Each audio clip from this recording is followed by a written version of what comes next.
Hello, good morning, students. Today's transcription number 159 on the speed of 100 words per minute.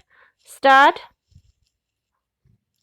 Sir, at the outset, I may mention that government is not in a position to accept this resolution.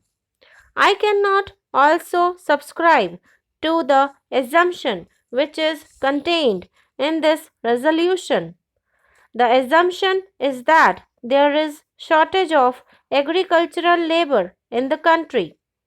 Sir, we have had inquiries conducted with regard to this matter. There has been the agricultural labor inquiry conducted by the Ministry of Labor in the year 1990-91, and there have been the inquiries conducted under the auspices of the Planning Commission also, and I do not want to tire the House with the figures contained in the Labor Inquiry Committee report and also in the chapter on agricultural workers, which is contained in the 7th 5-year plan.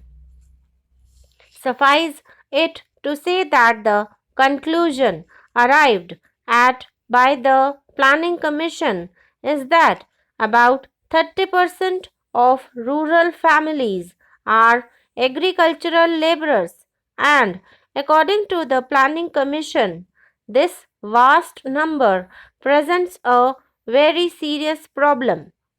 It is also the conclusion of the Planning Commission that the present agricultural production in the country could be maintained with about 70% of the number of workers now engaged in it. Sir, it is true, as has been stated by my friend, that there may be certain pockets in different parts of the country where there may be shortage of agricultural labor. But taking an overall view of the position in the country, the problem really is that it is not one of shortage of agricultural labor, but one of unemployment and underemployment, and that is why, sir, so many steps have been suggested by the Planning Commission, such as expansion of work opportunities within the rural economy, especially through intensive development of village and small scale industries, and also adoption of a measure of redistribution of land and provision of educational facilities and concessions to raise their social status and enable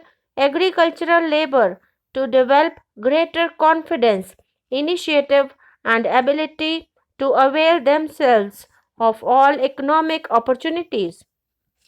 There are also suggestions of the Planning Commission which require us to improve the living conditions of the agricultural laborers. Sir, with regard to the point that there are certain areas in which there is excess of agricultural labor and certain areas where there is real shortage, I have to say that there are plans which have been adopted